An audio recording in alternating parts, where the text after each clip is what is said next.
Good evening, and thank you for joining me again for Chix and Sticks, Cigars in the Silver Screen. I'm broadcasting tonight live from Boise, Idaho, at my father's home, and I have two really great guests. So, as usual, we have way more to talk about than we ever have time. So, I'm going to get us started here. Hang on one second. All right, get your drinks, stay tuned.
We're going to have a great show tonight. So if any of you were reading on Instagram, this is kind of like I've been talking about family because I'm, after COVID and a couple of years, I haven't been able to see a lot of my family, and I have not been able to come to this home and see my father's new home. So it's all kind of about family. And, we all talk about that quite a bit with our cigar family and our cigar community and those of us who watch each other's shows and support each other. And so it's going to be kind of a family show. I have two guests, a repeat guest, my son, who, he's always a laugh. So he'll be here. And then I'd also like to welcome my big brother.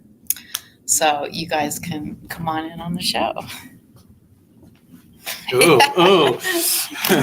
Hey, I don't know what happened to my drink. It's right here in front of the laptop. Do you want it? Yes. So this will probably be a really a fun show because we have spent all day doing wine tour. So we've been drinking. We've already been drinking. Oh my gosh, for like a lot. I don't even know how many glasses of wine it's tasting. It's not drinking. Tasting, but still, yeah. Okay, so everybody knows my son Gibson. Hi, guys. And this is my big brother, Mark. I have two brothers, but this is my older brother, Mark.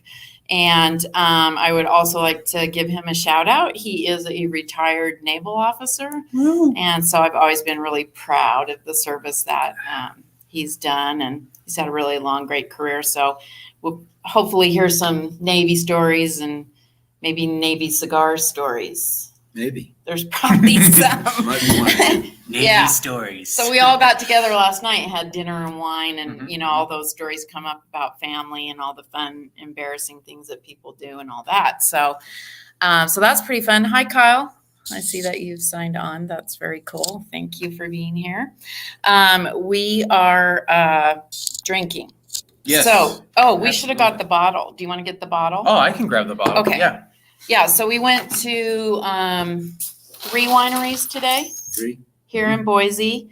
Well, not Boise necessarily, but the Boise area. Sunny Slope, technically. Yeah. So you tell them a little bit about like what you were telling me about the wineries up and coming here.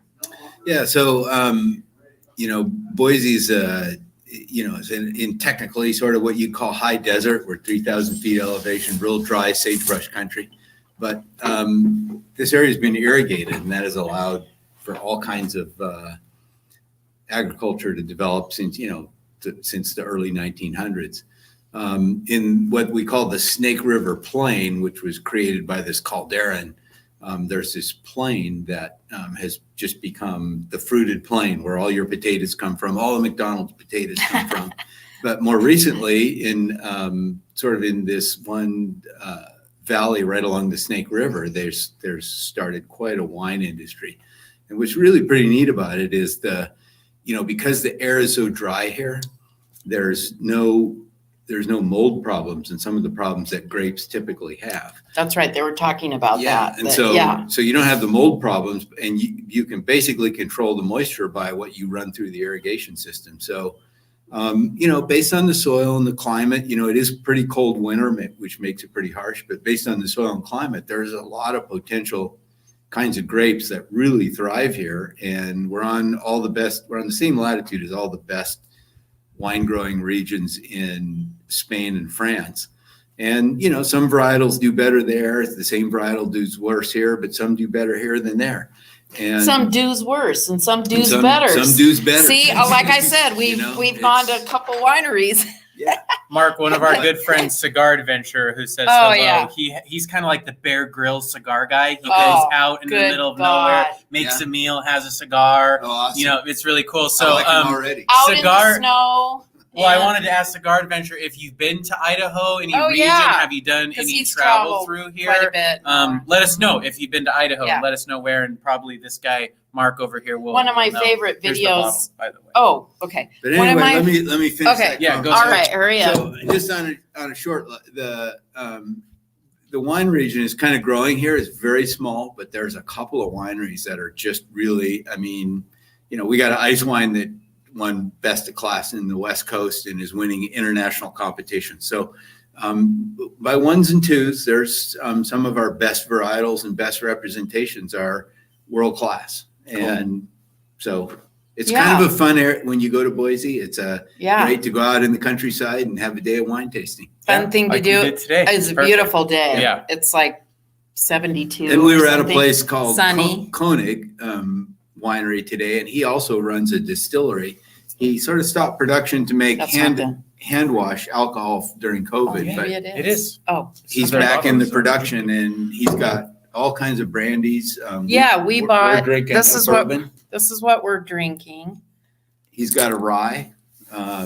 Seven Devils, named after the 7 mountains that are really vertical and difficult to climb. So. Yep. The 7 Devils Mountains, so Koenig Distillery. So they had pear brandy, apple brandy, cherry. Yeah, bourbons and vodka. Yeah, and they had a peach vodka and a rye. I'm probably going to regret not getting. Anyway, this is not a bad bourbon. It's delicious. For a small. Let me try this. I haven't tried it. And we don't really have anything in it. Salute, but ice everybody, and, by the way. Thanks for being on the show. We appreciate it. Our road trip show, our first ever out of town road trip show. Yeah. This is our first from the road show. Yeah, I feel really important. Okay, and I also want to say hi to Brian, my hermit life. Thanks for tuning in. And Cigar Adventure. I've only driven my Harley through there when I rode it up from Texas. I did ride through the farm roads and stayed off the main highway as much as possible. It was beautiful. Yeah. But I didn't get to explore. Yeah. So come back. Yeah, come back, absolutely. Right? And try the mountains. And hi, Barry. Thank you for signing in. Barry does a show on the same network. He's part of this network, and he does a show on Monday nights called No Bones About It. Yes. No Bones About It. Yeah. And he also has a cigar lounge. So he's a great guy. He's been a great help to me. So cool. So hi, you guys. Okay. So listen. Okay. So we're going to smoke.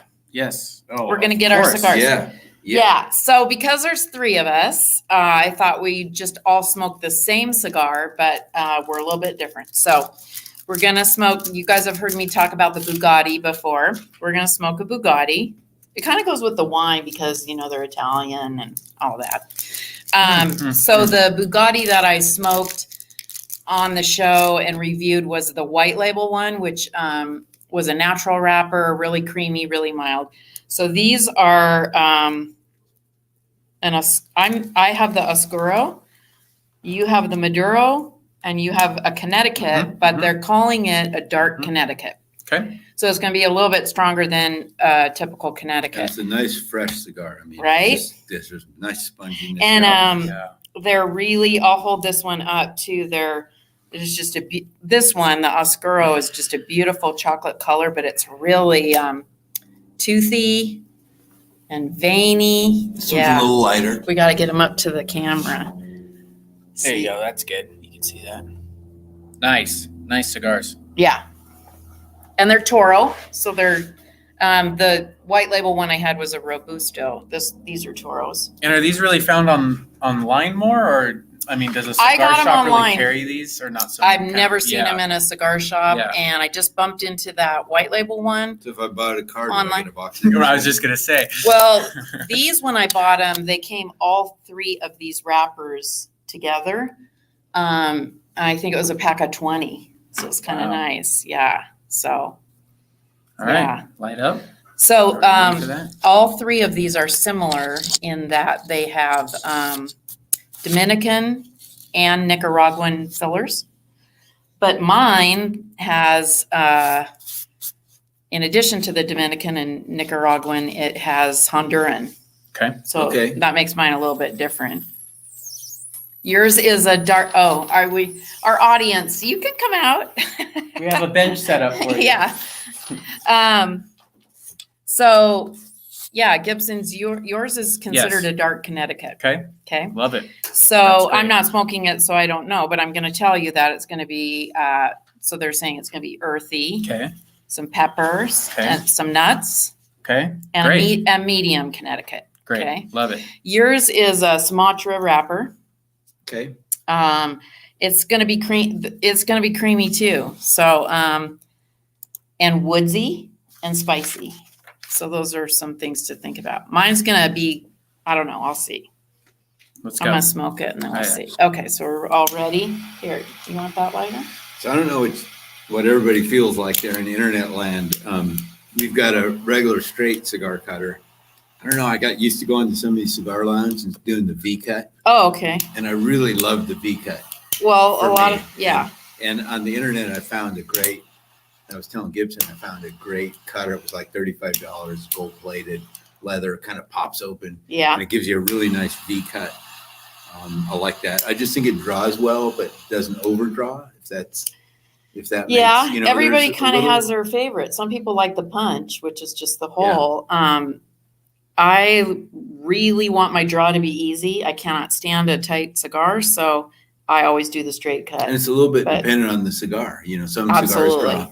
Anyway, it'd be interesting to see the comments on what people like. Let us know what you prefer. A straight cut, a punch, or a V cut. Like for me, I have this Macanudo lighter. Macanudo is my favorite cigar. And this particular lighter I have has the hole punch built in, which I know a lot of them have that. And I love a hole punch, but sometimes it's not enough. And one day someone said to me, like an idiot, well, if it's not enough, just punch it twice. I was like, oh, punch it twice. Okay, yeah. So now I do like a big cigar like this, 2 punches, and that's what I use, because I'd only ever just do one right down the middle, and then they're like, if it's a big cigar, you just put two punches in it. I'm like, oh, okay, got it. Yeah, it makes sense.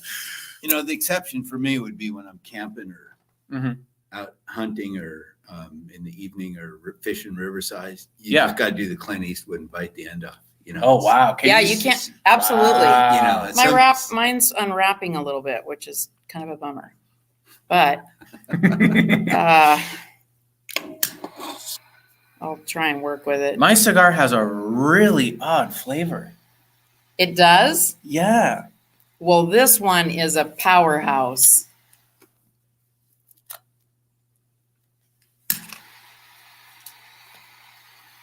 The Teflon Don is on here, all the way from, is it New York or New Jersey?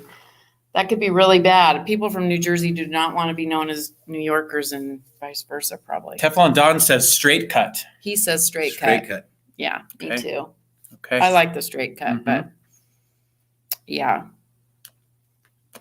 Good. Nobody else is saying anything. Come on.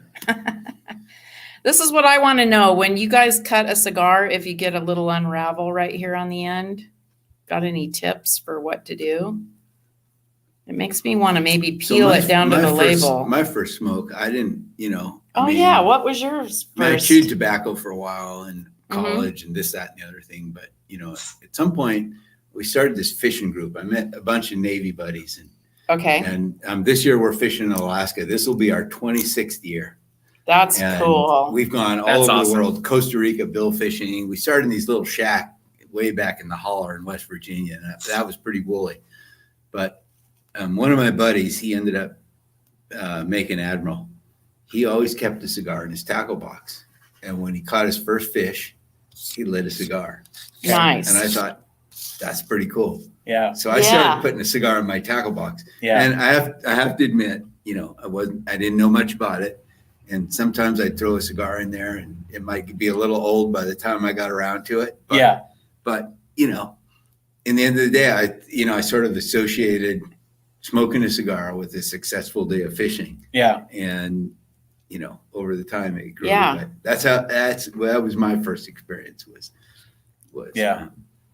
Okay. Teflon Don says don't unravel. So I'm going to try to wet it. He also says he's from Brooklyn, New York.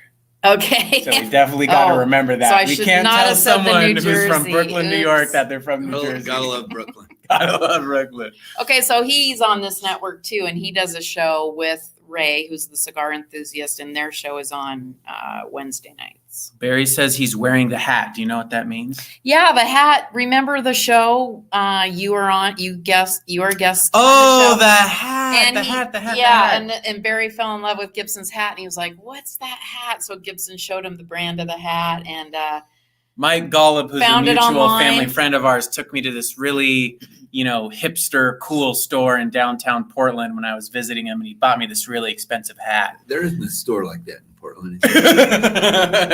Anyways, I was wearing it on the show, and Barry was like, I got to get the hat. He was looking online. I told him the brand. And right, yeah. Yeah, so he ordered one in like a slightly different color. That's so cool. So hopefully, Barry, next Monday on your show, you'll wear the hat. Yeah, and we want to see it on you. Yeah. And we'll see the hat. Okay, Cigar Adventure answered Mark's question too. A straight cut again. Okay. But he just received a Room 101 punch from one of my followers, so going to be punching too. Awesome. Yeah. Okay. It's interesting. Straight cut is kind of leading the survey here. Okay. I do know a lot of people that like the V cut though. I don't know why. I almost feel like if you have a straight cut, you get this full draw, and then the restriction in the draw is based purely on how densely that cigar is packed, and there is a difference in how the cigar draws based on gauge and length and all this stuff and density. But I definitely do not like it restricted, and I feel like the V cut is somewhere between unrestricted and restricted, and it gives you that smoke in a slow enough way that you kind of get the flavor, but it's not restricted, but it's not unrestricted. Yeah. Anyway, I'm sure it depends on the cigar a lot too. Sure. And I think personal preference, like you said, people have different preferences on draw and all that, and so just kind of what you like, or maybe what you got started with. This is a really nice cigar. I like this. This one is. After a day of wine, I mean, it's a really strong cigar, but it's tasty. This one's truly a mild cigar. I mean, you could. Is it? Yeah. I'll trade you for a while. You want to try this one? Yeah. That's the Maduro. You can only do this in family. This is bad cigar etiquette. You don't share cigars, but we're family. Yeah. Did I tell you I got COVID? Oh no. You didn't get COVID. I got COVID. So you better watch out. Okay. Wow, this is really an open draw. Yeah, right? I know. We're like speechless here. So that one's supposed to be more medium and this more robust, but I would almost say the other way around. Oh, I don't think so. That was spicier. Right? I think.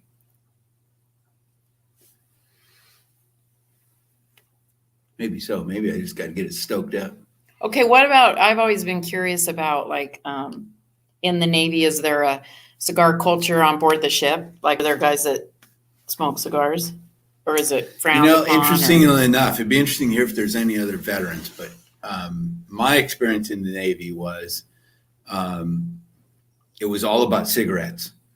And that was sort of pushed by, the whole cigarette industry was sort of in bed with the military, and like the old rations during World War II. They were throwing cigarettes in all these things, and everybody, they created a whole generation of cigarette smokers. But what about the officers? So when I got in the Navy, cigarettes were, this was 79, cigarettes were like 25 cents a pack because they were tax-free, they were cheap. But you had to be outside U.S. waters because then you would get them tax-free. And I can remember a captain saying, "I'm out of cigarettes, this bullshit." And we'd get the ship underway and we'd go out to the harbor and we'd turn around the sea buoy and sell cigarettes and come back in. Wow. Just oh my God. So everybody could buy tax-free cigarettes and it was legal. So oh my God. What happened is these cigarettes were so cheap that everybody, in those days in the 70s, early 80s, everybody smoked.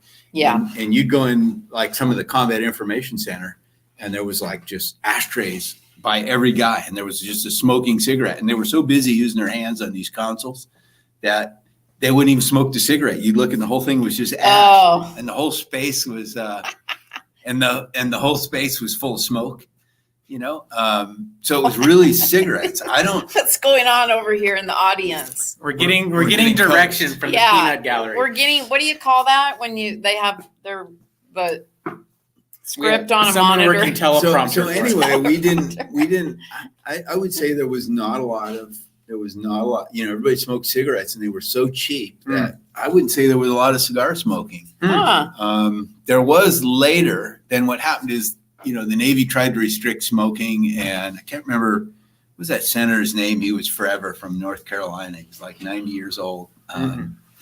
Gosh, I can't remember his name. Anyway, the Navy was going to ban smoking on ships, and he said, "You ever want to get a Navy budget passed again?" And that was kind of the end of the smoking ban. But over time, they started working on it, and they said, "Well, now you can't smoke in the ship because of electronics, and you have to be topside, but you can't smoke after dark because the submarines can see you," and blah blah blah. Oh, geez. They gradually restricted and winnowed this thing away. So, like everywhere else, there's not that much smoking. So after the cigarettes went away, then cigars became more popular. Okay. And, people would go out at a time when it didn't matter and smoke a cigar on the bridge wing.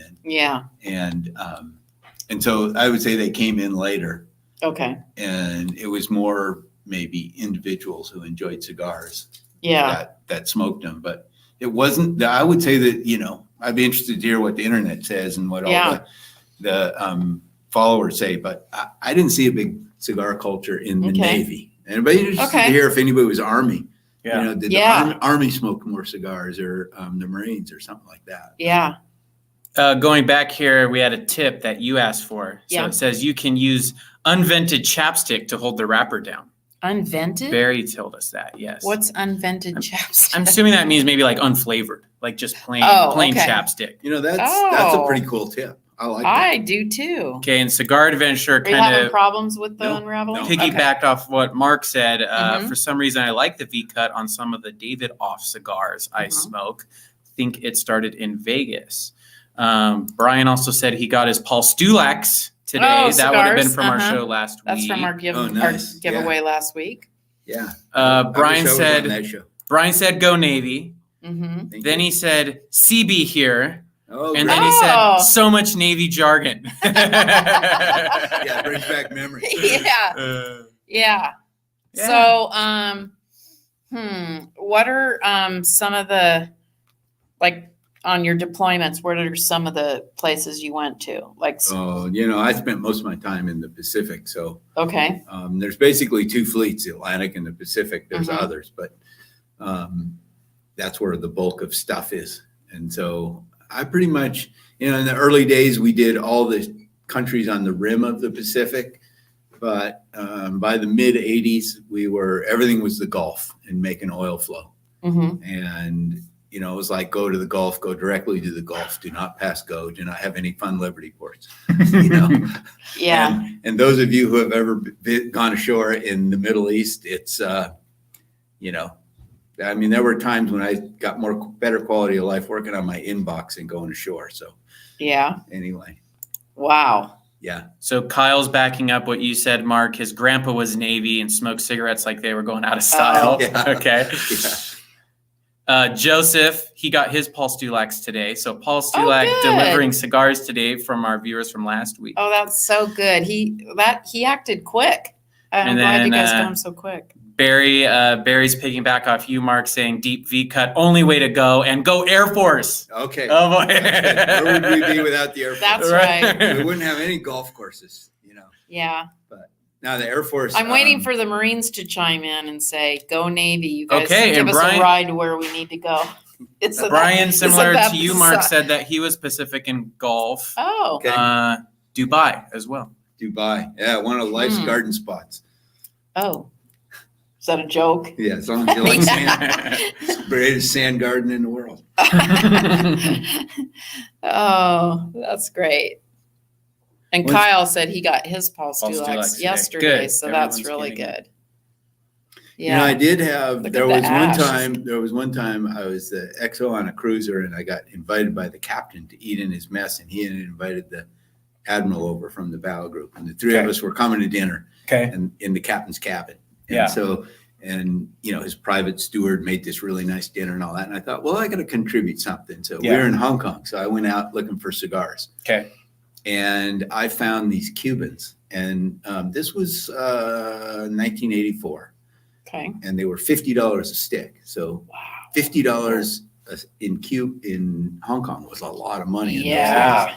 And they were, I still to this day, I don't remember ever enjoying a cigar more. That was such a fine smoke.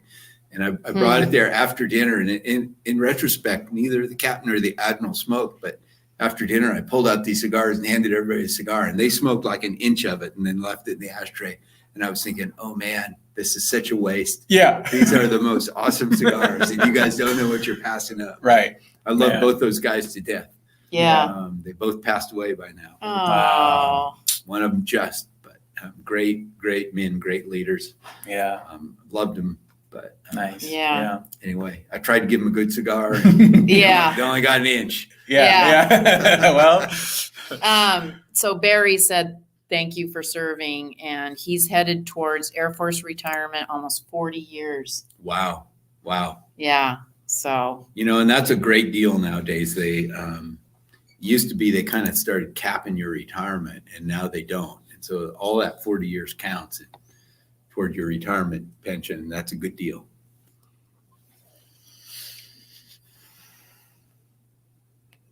Well, this is a rare moment in our family. It was just quiet for a couple of seconds. Well, I was going to tell you about my girlfriend, Marilyn. She woke me up the other night. She said, Mark, wake up. Oh, no. I said, is this clean? I said, what? She says, I had a dream I was in China. And I said, well, why'd you wake me up? I was dreaming too. And she said, what were you dreaming about? And I said, I was dreaming I was in bed with 3 women. And she said, was I one of them? I said, no, you were in China. That's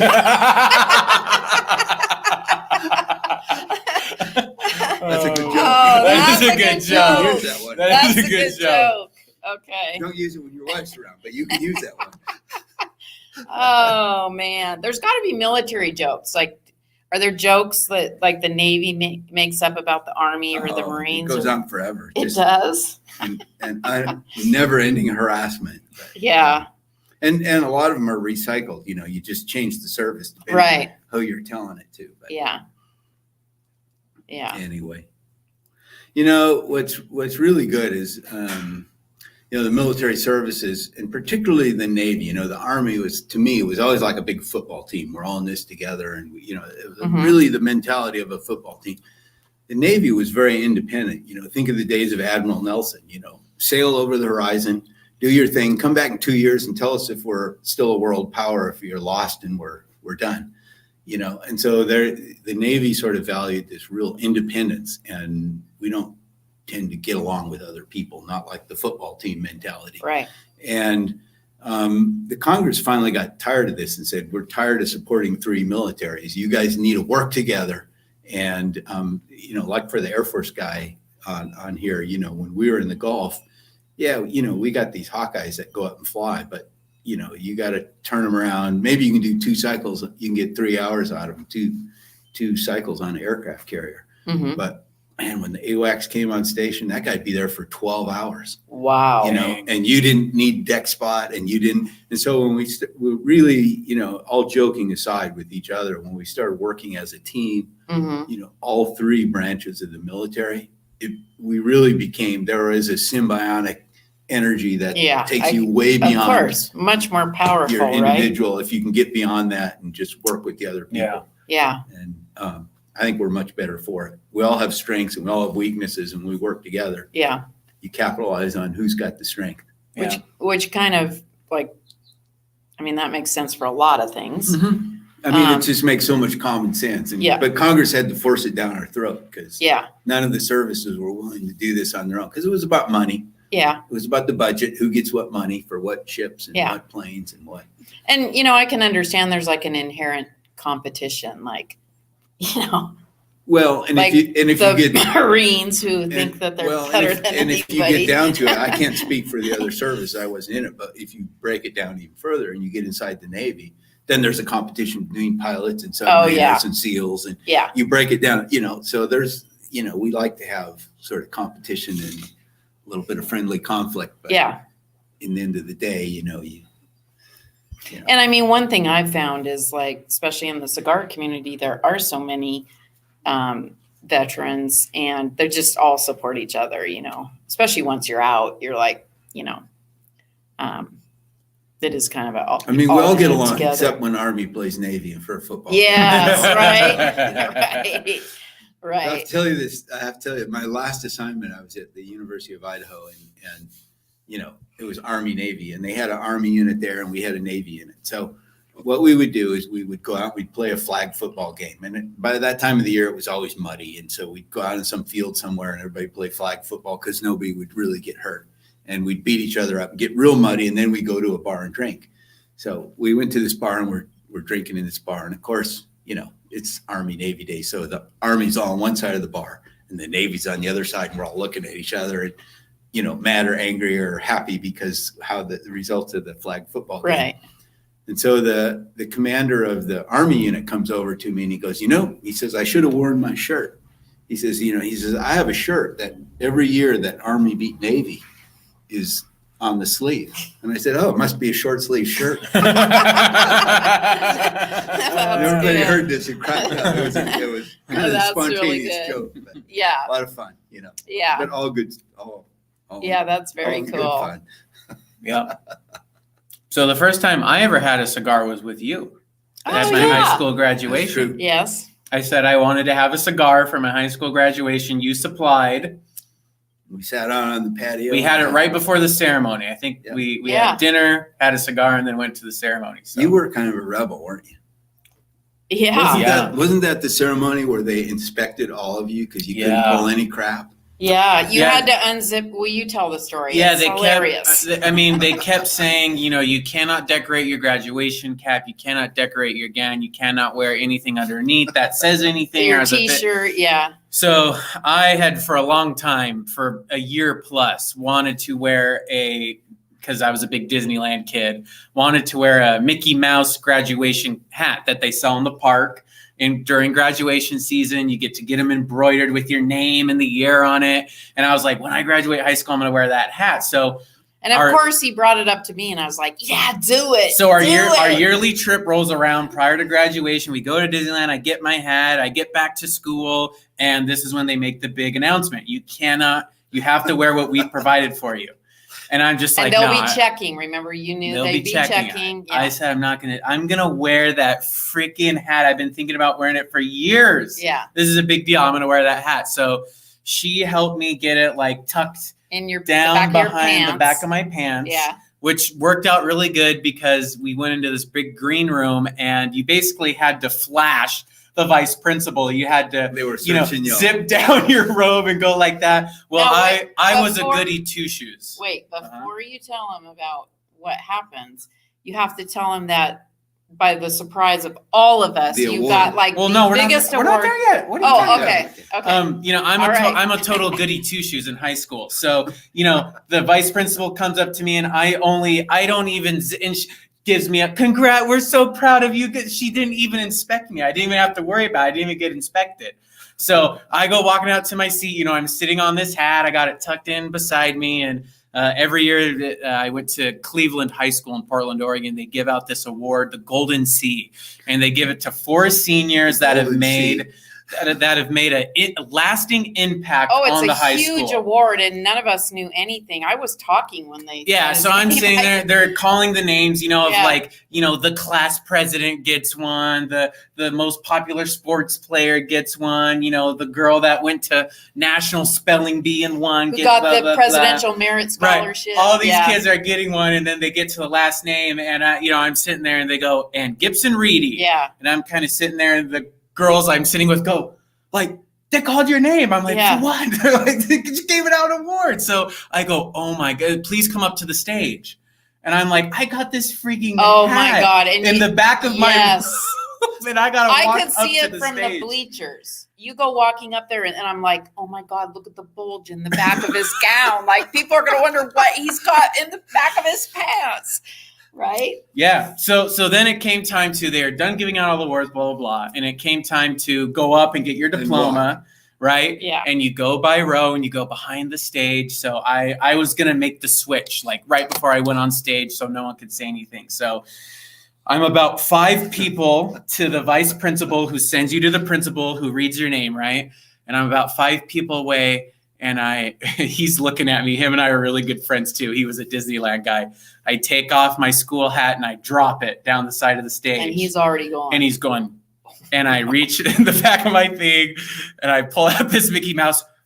He's going like this. No, absolutely not. No. And I put it on and he's like, no, you're not going out. They call your name. And I hold the Golden C was this medallion and I held it up like I won the Golden C. What it just said they went Gibson Reedy and I walked out and the principal, he turns and he looks up at my hat and he goes, you never disappoint. Congratulations, Gibson. Like, he's like, it's always something with you. You know what I mean? So you're the only guy who got to he did. Yeah. And then the class, this is classic too, because then after graduation, the kid that is the big class clown. Yeah. The big class clown who's always pulling this stuff. He was so mad. And they checked him. They checked that kid 3 times because they knew that kid was going to pull something. And flying under the radar. He was like, Gibson got to break the rules. Right. And oh my God, he was so mad. I went to the all-night party and Jan Walk comes up to me and she goes, I'm in charge of kicking people out and you should be kicked out because you wore your hat.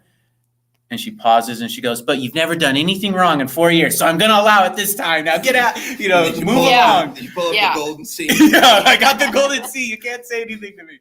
So, but that was fun. That was fun having those cigars. That was that was kind of what kicked it off for me. That was my first cigar. I always tell people that my first cigar was the Toscanos that you brought me from Italy. But I did have a cigar with you guys that night. But I don't count it because you guys picked out a girl cigar or something, whatever that was. So I ruined you. Yeah. You ruined me she was already ruined, but ruined her more. You've been ruined from way back. Yeah. See, he knows because he grew up with me. Speaking of ruining people, what do you have? Oh, yeah. So I was going to say, there was lots of clinking going on before you came out. Just so proud of my brother here, and I just wanted to say he was always so handsome. You found and so I really wanted to just show this photo here. But there he is. See? But that's not the half of it, because what you don't have is my platform shoes and bell-bottom pants that went with that outfit. Velvet blazer. Okay, well, you found the photo wall in the new house, and you took a photo off the wall, and I saw a missing tile on the wall. Okay. And I could only assume there was some tomfoolery going on. So I pulled a photo off the wall of you. This is awkward. Oh my God. This is awkward. Look at that hairdo. Oh, it's so 80s. Look at this. Oh my gosh. Breakfast Club. Yeah. So nice try. You got to embarrass him with his photo, but I found one of you. I like it. Yeah. So this Facebook user said cigars have no sex. There is no girl cigar. That's true, but like a lot of times when girls are going to smoke and they've never smoked a cigar before, a girl cigar is kind of considered like a vanilla flavored, those really skinny or ones. something little. Like I think that's what you guys got me, was a really small, skinny cigar or something. You know, I know some women who smoke cigars, and what they tend to smoke is the smaller ones. You know, sort of like cigarette size, but a cigar. Yeah. And you know, Marilyn enjoys a cigar, but she wouldn't smoke an hour cigar. But, right. Yeah. You know, one of those short ones is 5 minutes, and she enjoys it. It's amazing. It's changing a lot. Like on Instagram, there's, you know, just every day, just, you know, like another female cigar smoker. And I think they're smoking everything. They're just, I think, getting on board and enjoying it. And some of them have shows. Do we have any? Is there any women? Nobody's. There's usually not any. There is a couple people who follow me who are women, but I don't see them on here yet. And then I got my. So nobody's, you know, smokes with me.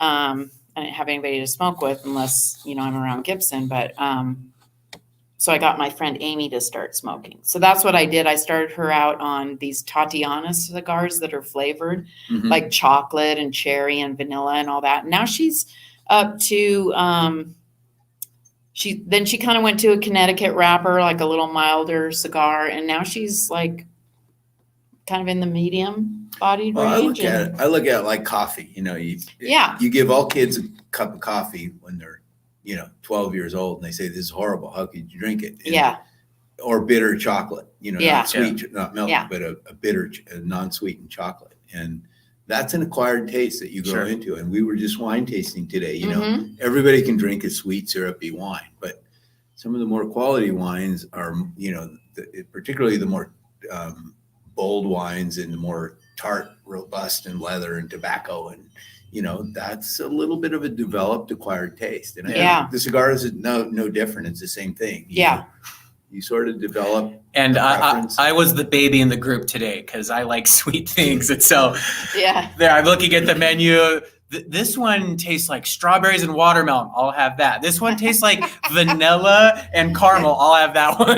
You know. Well, you are a Connecticut cigar smoker. I am kind of when it comes to everything. So we kind of have. You also drink rum punch drinks, right? Yes, right. Yeah. With the that's what he was telling people. With the umbrella, he orders, like he and his girlfriend go out and they order drinks, and you know he'll order like the one with the umbrella and the pineapple and the cherry fruit, and all the. You know. And she gets a rum and Jack and Coke. And I'll order both the drinks for us. Yeah, and the waitress comes over. Absolutely, the umbrella goes to her and. You know. So there's a bit of a mystery unfolding. The Facebook user, whom we don't know who this is, who said, right, there's no cigar girl, now left the ominous comment, I work in the cigar industry. I'm going to guess who it is. It's a mystery. So one thing I have to tell you, Facebook user, is you have to, when you comment, when you're watching us live on Facebook and you comment, it will just say Facebook user. Somewhere down below, it says allow YouTube to put your name, and you have to click that, or just put your name before your comment. But any name will do. Yeah, I'm wondering if it's Ray, the cigar enthusiast. Anonymous works. No, Ray would know how to add his name, I think. Yeah, I think it says his name when he comes on. Brian called my drinks foo-foo drinks. Boo. Yeah. I'll take his comment off. No, he didn't. He called them fofo drinks. That's even worse than a foo-foo drink. It's a fofo. It doesn't even have two double O's. Doesn't that mean false? Oh, yeah, right? Yeah. A faux drink. Yeah. Okay, so normally when we do our cigar show on her patio, we kind of have the tropical tiki pirate patio. Mm-hmm. You have a beautiful patio as well, but kind of the Tuscany, Italian kind of countryside winery patio. You have beautiful stonework, huge overhang, with grapes. You have a beautiful lawn and a drop-down garden that goes down your hill. That's beautiful. All fruit trees. You have an amazing stone fire pit. So you go out there and have a cigar here and there. What's kind of your go-to cigars, or what do you kind of gravitate towards? I guess realistically, I'm not that much of a cigar guy. Okay. And so what I do is, I don't smoke that many a year. So, what do I really like? And I've also got to this stage of life where, that all has come together to be life's too short to smoke cheap cigars. And so what I started doing is, I guess I found the Thompson Cigar website. Yes. Mm-hmm. And they have a lot of 90-point samplers. Mm-hmm. And so these sampler packs, they're all 90-point plus cigars. And a lot of them, they're reduced price, but when you get down to it, they reduce the length and the diameter. So there's not all that much tobacco in them.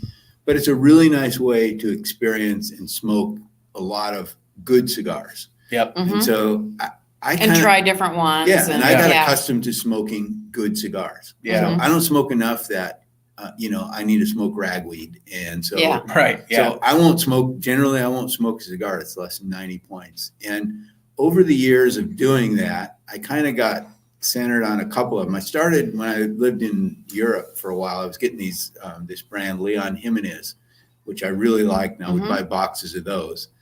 And I think that's a DR cigar. Mm-hmm.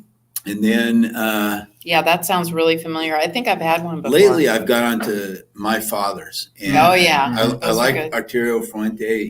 They make some really nice cigars. But absolutely. I think my center of excellence is that 1921 or Flower of the Antilles. The My Father's. And some of those have over the years they've been the cigar of the year.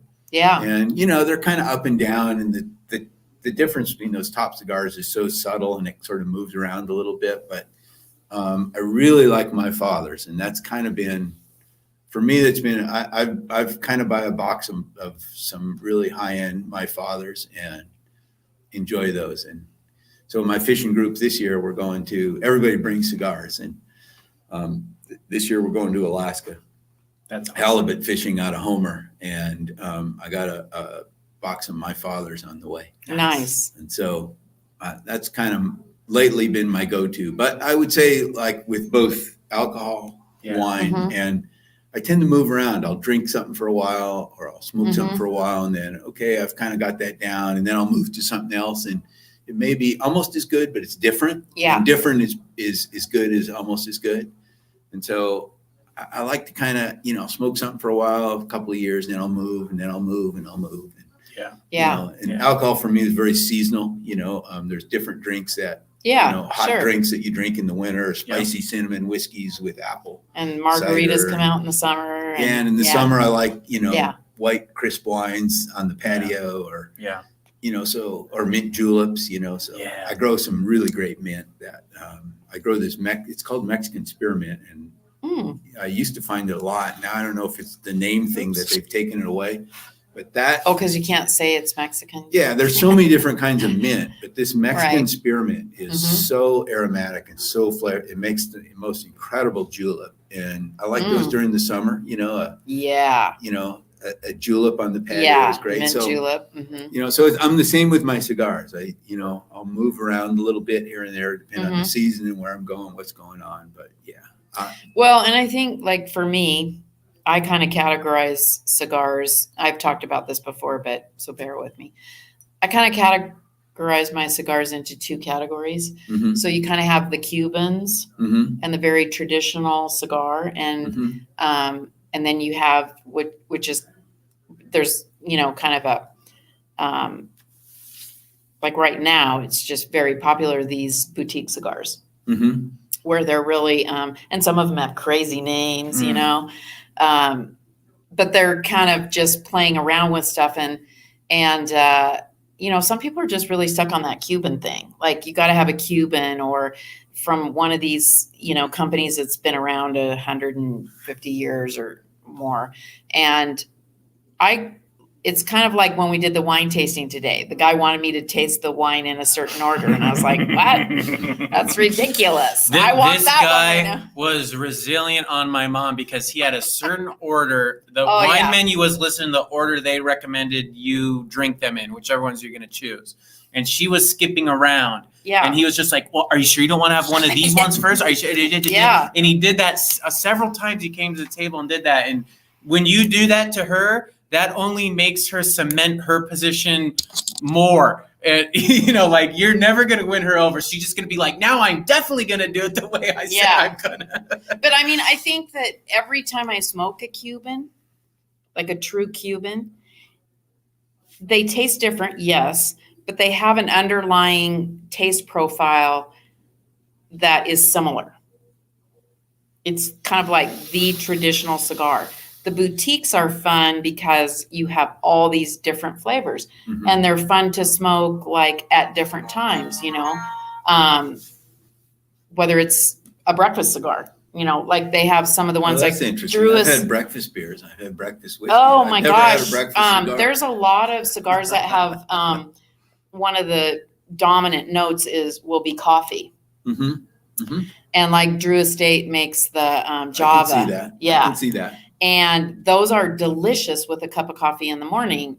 But then at night, I might smoke one of the crazy, like a Hail Mary or something, you know. That's by Traficante. What did you think of that? Cigars, I sent you that. I sent you at Christmas time one of those Kona cigars because you had talked to me about Oh, yeah. Vanilla. Yeah. Did you? I really like them. Because you told me you liked it. Yes. And now, see, that's really good, like with a cocktail. So that's what I like about the boutique cigars. It's kind of like the wine tasting. It's like, it's all these different things that you're in a different mood for a different thing. And I'm just kind of really enjoying watching these companies come up with these different blends and just kind of the uniqueness of it and their passion. And they're kind of like the teenagers, you know, coming on the scene and kind of shaking it up a bit. And then you have the traditionalists who are like, you know, I just stick with the Cubans and all that. So there's kind of like these two kinds of cigars, but it is really fun to try all these different cigars, and it's. So I have to tell you the story about Cuban cigars. So really quick. Wait. Oh, so comment? First of all, a Facebook user, you're still a mystery. We don't know who you are. Yeah, we still don't know. You have to put your name in before the comment. Cigar Adventures. He says, my fathers are great. My kids got me a box of The Judge. Oh, okay, yeah. The Judge. I was going to buy those. Oh, how did he like it? That's my next box. Okay. Do you like those? And then just before you kick off your story, here's another comment that's perfect. Not that one. Where did it go? This one. Cigar Adventure said Cubans don't have the same consistency as they used to. I've heard that. Goodbye, Brian. Brian's taking off. Oh, bye, Brian. Thank you. Nice smoking with you, Brian. See you next week. So I told you I was in this fishing group 26 years. So we started going to Costa Rica. And, you know, we fly into the capital, and it's about a 3-hour, it's not far, but the roads are slow. 3 hours south, we'd go to the west coast of Costa Rica to the town of Capos. And it's just an incredible bill fishery. I mean, you know, there were years there where, you know, in 3 days fishing between 6 people in the boat, we might land 8 or 10 combination marlin, swordfish, sailfish, you know, upwards of 300 pounds, 350 pounds, some smaller. We started smoking fish in there. We started, you know, fishing there because it's inexpensive. It's really safe compared to Mexico. But in Capos, there's this little cigar factory. Okay. And what this guy is doing, hopefully I'm not going to bust him now, but there's this guy, and it's Costa Rica, so there's no embargo. So he writes away to Cuba, and he buys a barrel of tobacco, and they send him barrels of tobacco, which he rolls in his shop in Costa Rica. Oh, yeah. And they have this marlin on him, you know, the symbol, and he's got his own cigar shop. And then he hooked up with some of the cigar people in the United States and was selling these cigars. And like one of the cigar companies, which I won't mention either so we don't get anybody in trouble, it's like, where have you been all my life? Where did you get these awesome cigars from? Because Costa Rica grows some tobacco, but, you know, all of a sudden there's these awesome cigars coming out of Costa Rica, but it's Cuban tobacco. So he's selling these Cuban cigars, but it's Cuban tobacco, but they were rolled in Costa Rica, and he puts his wrapper in them. You can bring them in through customs. It's no big deal. Yeah. And, very clever. Yeah. And it was really cool. So one year I was down there in Costa Rica. I had so much fun fishing.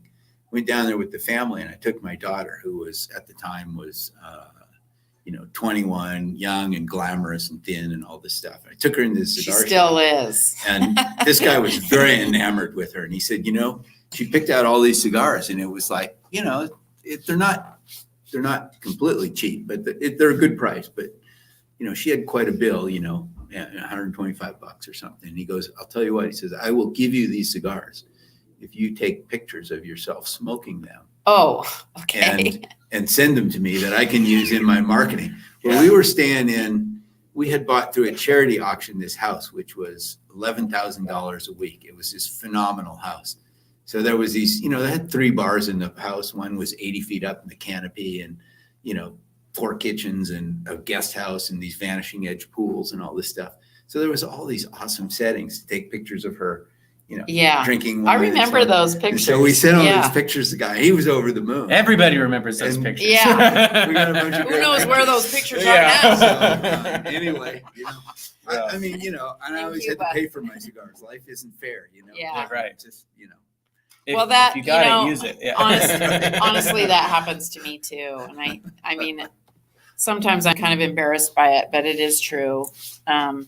Being a woman, and that's kind of a novelty in smoking, I do get a lot of cigars sent to me. So I'd like to tell my story about my daughter, Sarah, in Cuba also. Yeah, tell that one too. So anyway, my daughter, Sarah, she ended up in Harvard getting her MBA there. And one of her friends, these Harvard classes they're very international. And a lot of the people there are, the world's rich and the kids of the world's rich and famous. And one of them was a guy who was pretty well connected in Cuba with the regime.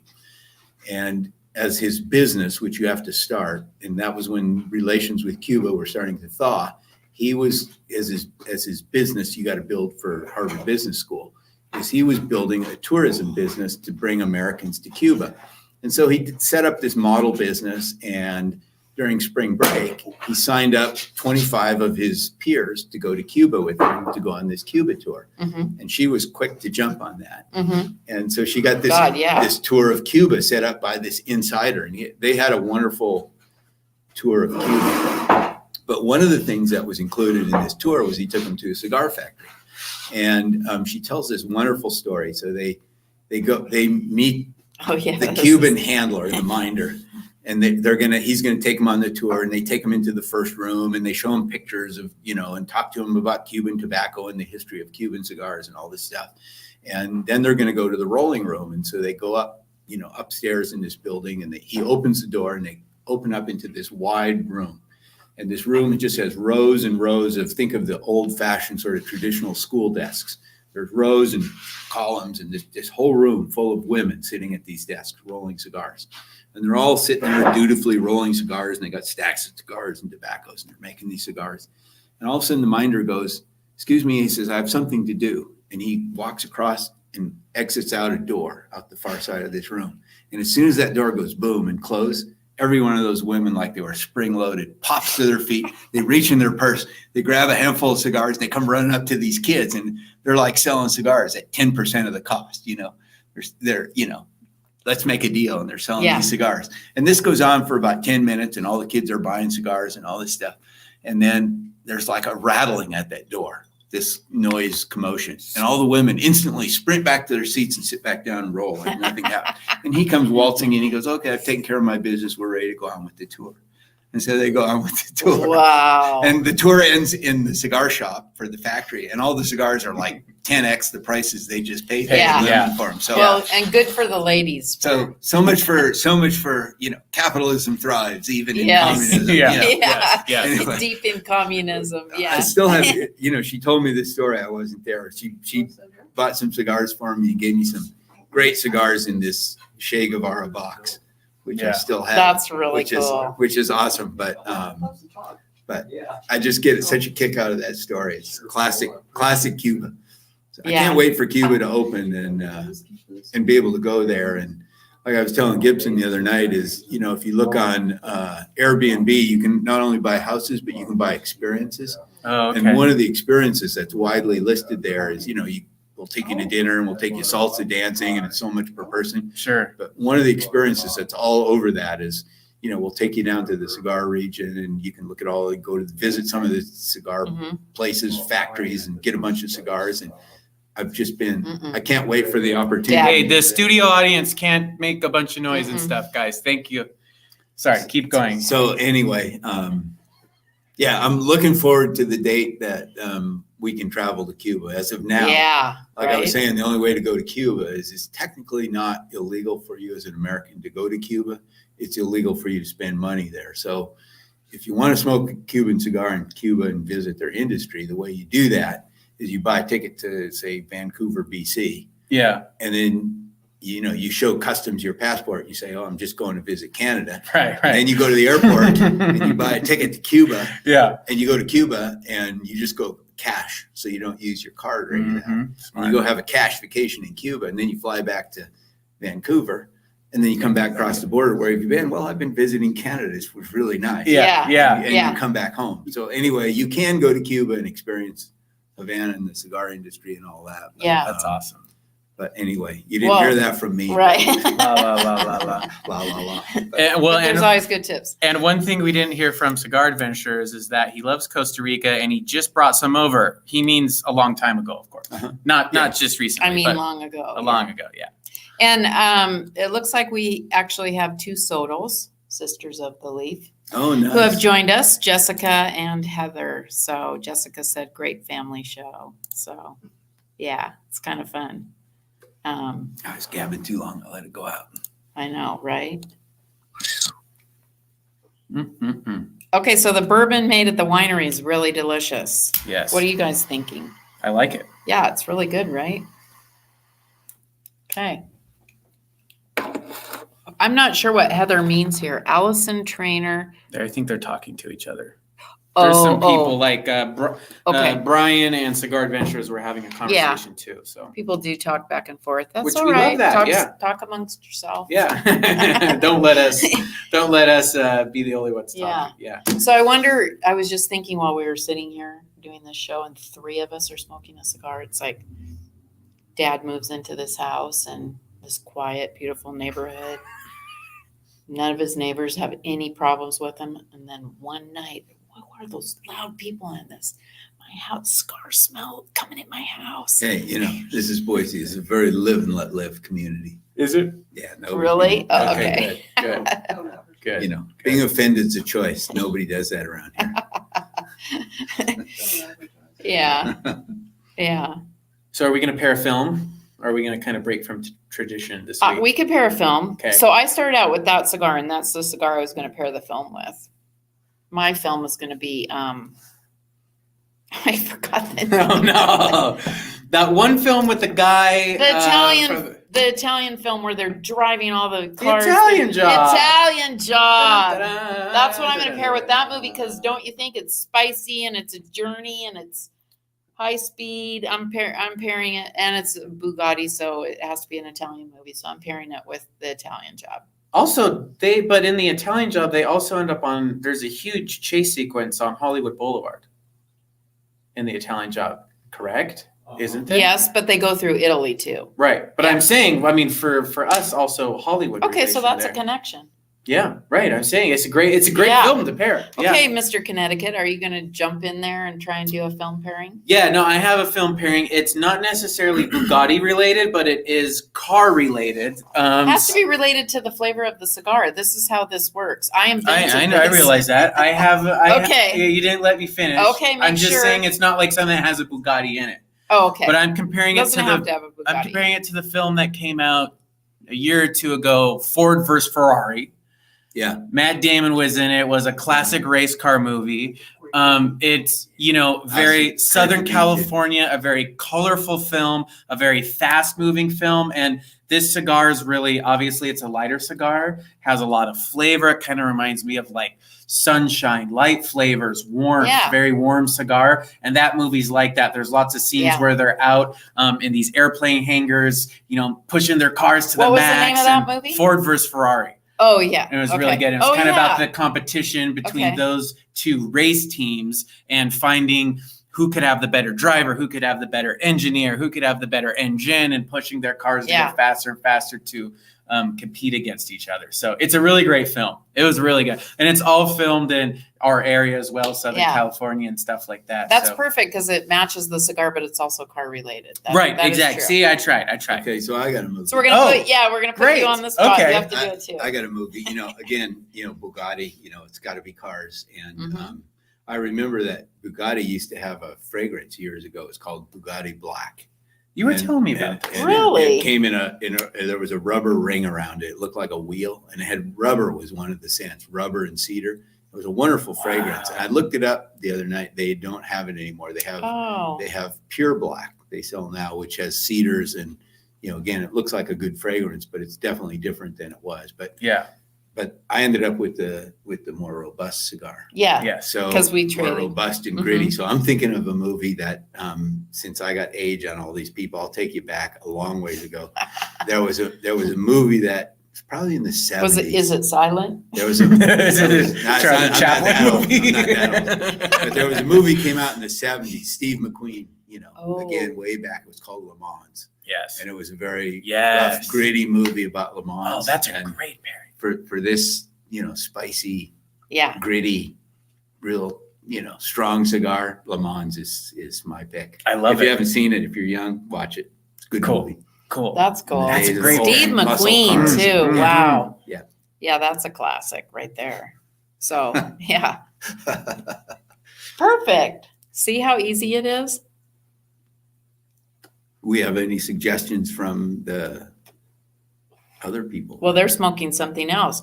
It would be great to know what people are smoking. Mm-hmm. So you could throw out what you're smoking and we'll tell you if we've had it. One second, let me go back up. Here we have some friends watching in Vegas. If you want to shout them out. Gold Coast Gentleman. I won't say his wife's name. Gold Coast Gentleman and Gold Coast Goddess are watching while smoking in Vegas. I didn't know you guys were going on another trip. Wow. Okay, that's really cool. So you're really close to me. If I was at home, I could have come and met you. So it's just a 4-hour drive for me to Vegas. And it's actually a really fun drive. The drive between LA and Vegas is really nice. Look through at the this. desert. Yeah. It's really cool. This is from 2 shows ago. Look at what Heather's smoking. What? The Hubs and I really enjoyed our trip to Cuba. Heather's comment. She's smoking a Toscano. Yay! We just did a show 2 weeks ago all about Toscano. Yeah, we cigars. did. We had a show. You can go back and look at it if you want on the YouTube channel. So we did a whole night of smoking Toscanos. We did everything Italian. Yes. We had Italian chocolate. We made chocolate martinis. We had a spaghetti dinner afterwards. We had spaghetti dinner and we had Toscanos. And she has the Classico. That's a great one. Yeah. That's kind of their best one, really. I mean, yeah. Oh, she said I commented on that show, so she saw it. Yeah. Woo-hoo. Yeah, I love the Toscano. Have you had a Toscano before? I'll have to try it. Well, they're a very unusual cigar. They're fermented and dried differently, and they don't go in a humidor. Yeah. And they're fat in the middle and tapered on the ends, and they're made to cut in half. They're the cigars that Clint Eastwood smokes in, like The Good, the Bad, and the Ugly. Okay, that's why the one so that he chews on. And they're small, kind of small around because he's cut them in half. He kind of put Toscano on. Well, Toscano was already on the map, but Clint Eastwood making all those kinda, spaghetti westerns. Yeah, over in Italy. Cigar Adventure has a movie for us. Okay. Oh, good. I'm thinking of a movie, The Last Chase. I'm not familiar with that. I'm not either. We need more information on that. Give us put it on the list. Kentucky Fire Cured cigar. Yes. Nice. So you talk about fermented tobacco. Fermented tobacco brings up. See, I told you we went on a wine tour. Fermented Tabasco could be good. Could be good. It is fermented. It's aged in oak barrels. But my maternal grandfather was an immigrant from Slovenia, avoided the war in World War I. Okay. He said, I was a peasant. I'm not going to fight in a rich man's war because we're going to do all the bleeding and dying for the rich man. And so he left.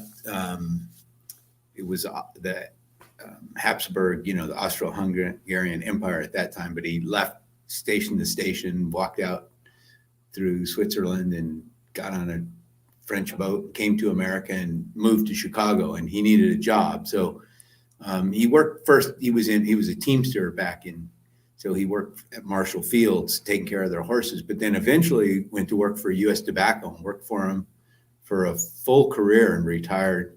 And he worked on a shredding machine. And they would take tobacco and they would add perfumes and all this stuff and compress them into blocks and ferment them. Mm-hmm. And he got these fermented blocks at his station, and he shredded tobacco and filled Copenhagen cans.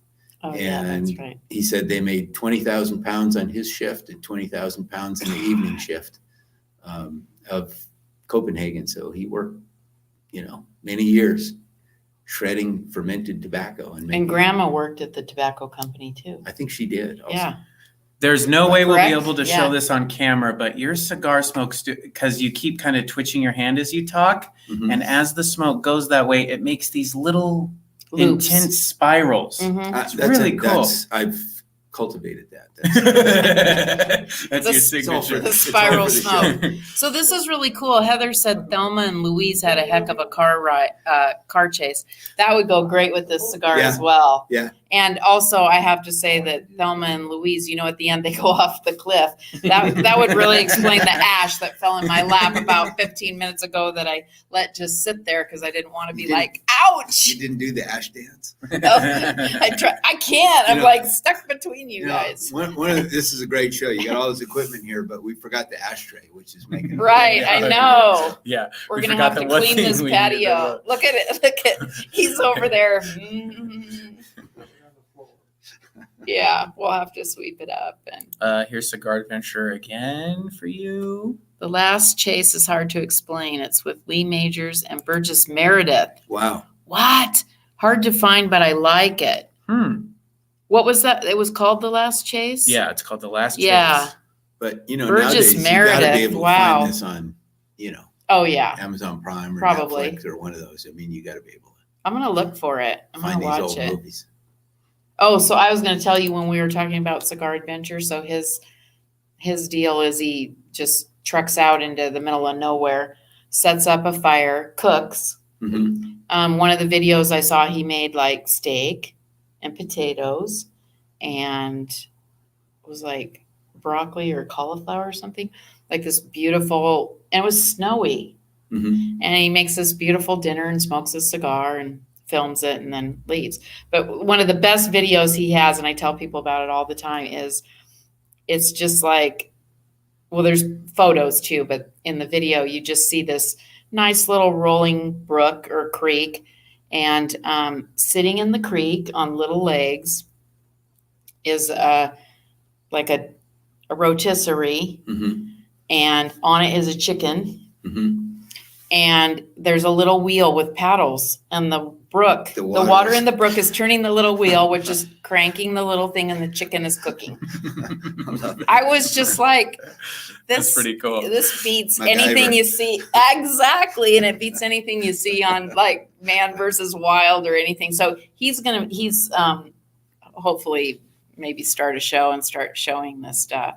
He said, I'm showing my age by the movie Burgess Meredith. Yeah, you're showing your age. Cigar Adventure also told us what he's smoking, if you want to read that. Which is what? Davidoff, Colorado Claro. Mm. Mm. That's nice. Insider tip, when you see me post Davidoff, that means I'm leaving to San Antonio. Wow. So every time. So he works in Seattle and San Antonio, and he flies back and forth pretty regularly. San Antonio is a cool town. Yeah, I guess so. Huh? The Alamo is there. Yes. Remember? Yes. Get it? Remember the Alamo? Anyway. Yes. Yeah. I don't know my head, but I get it now. I know. It wasn't that funny. What's interesting about San Antonio? Have you ever had a Davidoff cigar? No. They're kind of spendy. They're delicious. Yeah. Lots of smoke and just really spendy. I'm going to get some good tips off of this. Yeah.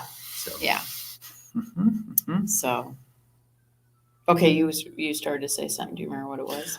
I was just going to say San Antonio is an interesting town because mm-hmm. it's this Hispanic culture that really predates both the United States and Mexico because there was a well and thriving population there long before either country really existed. Mm-hmm. And for example, if you go to the main cathedral, there's like 16 of them in a row, these churches, but there was a cathedral built in San Antonio. And if you go into the lobby of this cathedral, there's a sign there that says, this cathedral was built by generous gifts of the people of Tenerife in 1525. Wow. So if you think about it, 1492, this is like 35 years after Columbus' first voyage. 35 years later, this cathedral was standing in San Antonio. And Tenerife was, that was a Spanish possession. Those are the island. That's a city in the Canary Islands where it was the launching point to follow the trade winds to the Americas.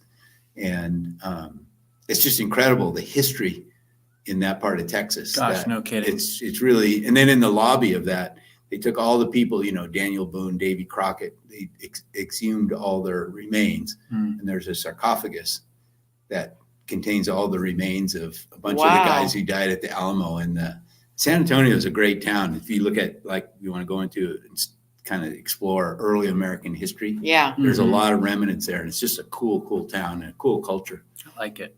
Yeah. Wow. Really cool. Yeah. He said exactly the missions. Cigar adventures. So there must be missions there. Yeah.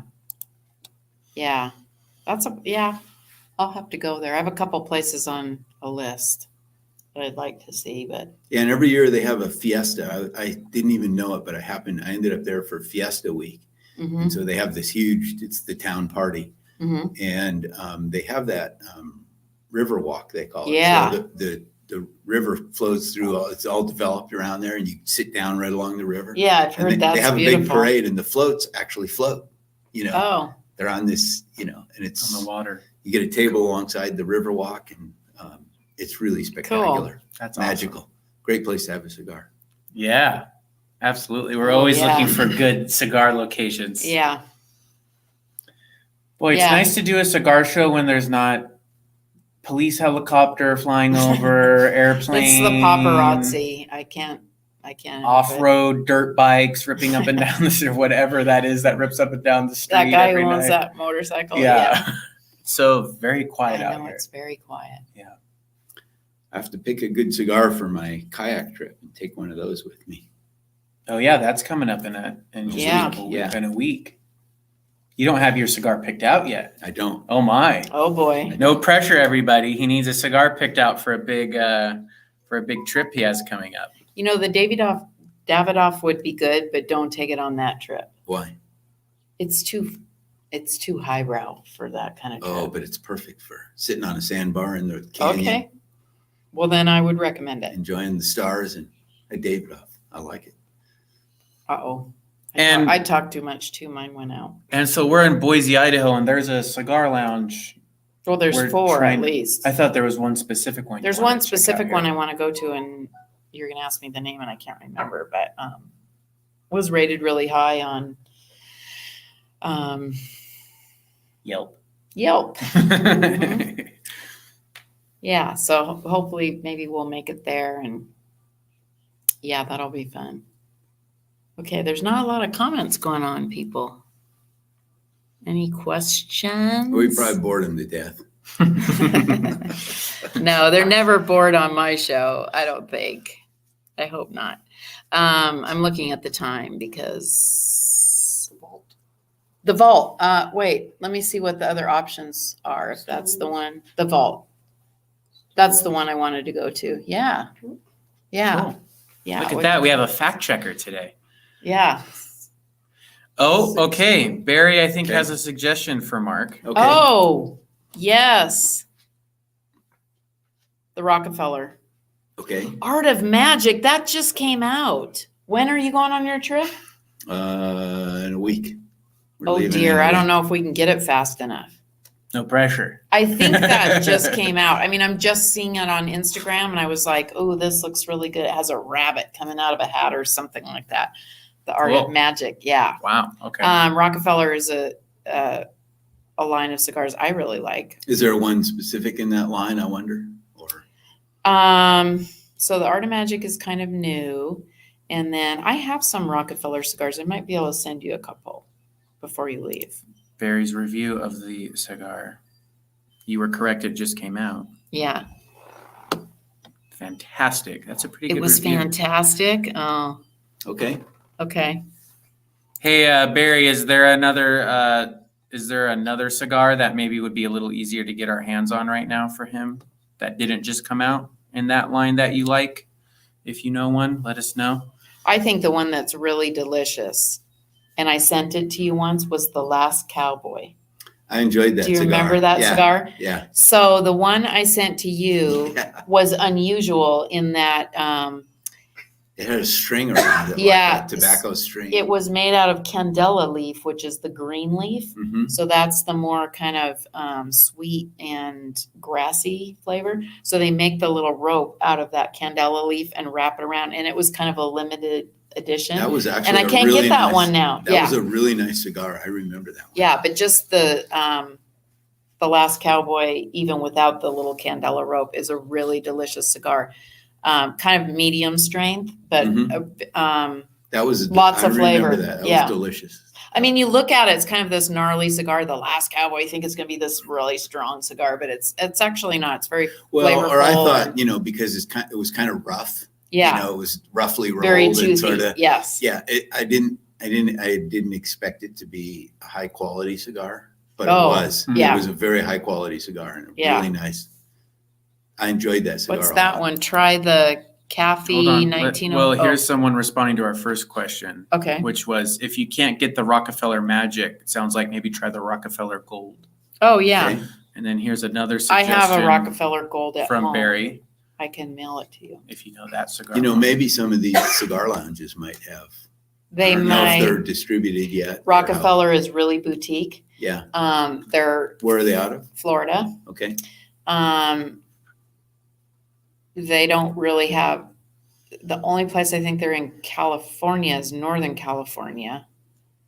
I'm gonna guess they're not in Idaho, but I know we need to get them out on the West Coast. And this is Barry's suggestion for Mark too. The Cafe, is that what it says? The Cafe 1901 Sumatra wrapper. Yeah, yeah. That could be really good. Thanks for these suggestions. Yeah. I'm going to be on the river 5 nights, so. You need 5 cigars. Yeah. At least. I only have 3 suggestions right now. Yeah. Yeah. Yeah. Well, we got whiskey already. Yeah. And wine. I was going to say, you already have the whiskey packed, I'm sure. Yeah. Yeah. That you have picked out. Yep. Yeah. Yeah. So there's 10 of us going on this trip, and we have sea kayaks. So, mine holds 400 pounds and I weigh 175. So. Oh, we can get way more cigars. I get 225 pounds of gear. Anyway, we're going down through this canyon, this labyrinth canyon. It's, 750 feet deep and just beautiful red rocks. If you run out of room for the cigars, you can always take some stuff out, like the emergency kit, that's, or the GPS, like just kick that stuff to the side and put the cigars in. There's always room for cigars. Water, you don't need water. You're going to be on water. And I got the boats loaded, but I got 2 ears. So one behind each ear. One behind each ear. There you go. Maybe I can get my hunting vest with the bullet bandolier. Yeah. There you go. Oh my gosh, that's a great use of that.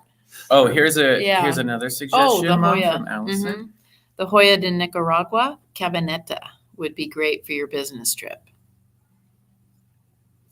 Okay. This is awesome. Awesome.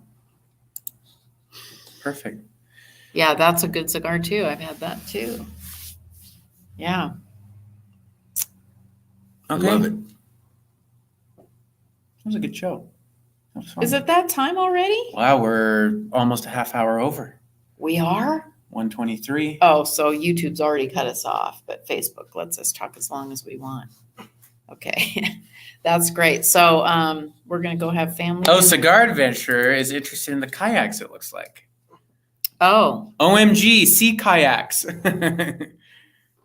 That's what he said? Oh. Yeah, my God, sea kayaks. Yeah, so I need one. My kayak is actually it's called a Nauterade, and it's actually wooden, and they're all most of us who are going have what we call foldable kayaks, and so they completely break apart and go in a bag, and they're designed for bush planes in Alaska. You can fly into these, you fly into Anwar, and there's at least 6 rivers off the Brooks Range into the Arctic, and these are like 2-week, 3-week, 30-day trips to get back to civilization. Wow. And So, my kayak is, picture an umbrella. Both the front and the back are like a wooden umbrella that expand, and you put them in a skin. And, mine is 17 feet long. So, mostly flat water. They're built for ocean, but mostly flat water. Not a lot of white water, sort of, not with this length. Okay. But you can take a lot of gear and how many people is just a one person? It's a one person. Okay. But you have storage room in it? Oh, are they bigger? Oh, okay. Yeah. Anything long and thin, it's easy to bring. Yeah, right. Stick it in the front or the back. But we've done a couple of trips. Golf clubs. Golf clubs. Did a trip down through the Missouri Breaks. We started at Fort Benton, which was as high as the steamboats used to come out of St. Louis. Wow. Before the Great Falls, and that was a 150-mile trip through the Missouri Breaks, and there's literally no access. You're on, once you go on the river, there's no access to rivers or people or any of that stuff, and it's along the Lewis and Clark route, and all the Lewis and Clark campsites are marked at the bicentennial. They marked them all. And it's really, the geology, the flora, the fauna. I mean, I was up one canyon where we were hiking, and there was a bone sticking out of and this bone was obviously a mastodon or something. There's nothing alive on the North American continent that has bones this big, just sticking out of the mud. Wow. Yeah. That's cool. It's really cool. Indian petroglyphs and old mining and pioneer remains. That's cool. Yeah. Man, what cool. It's fun. Some of these canyons in the West. Yeah. Just explore them on a kayak with a group. So. You're going to have to take more cigars than you want to smoke, because you're going to be sitting around after a whole day on the water. You're going to be sitting around the campfire. You're going to light up a cigar, and everybody's going to want one. Yeah. Well.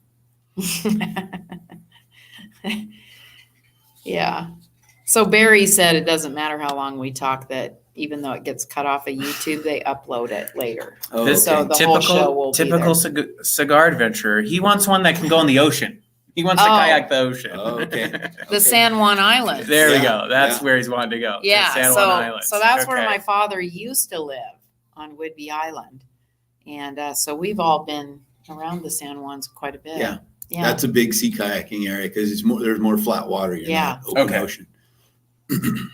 That's cool. See, like normally on these rivers, I won't take the skirt, but there's a skirt that goes around the whole thing and elastics around your waist. So, so if a wave rolls over you or something, it won't you don't get wet. Oh, okay. Yeah.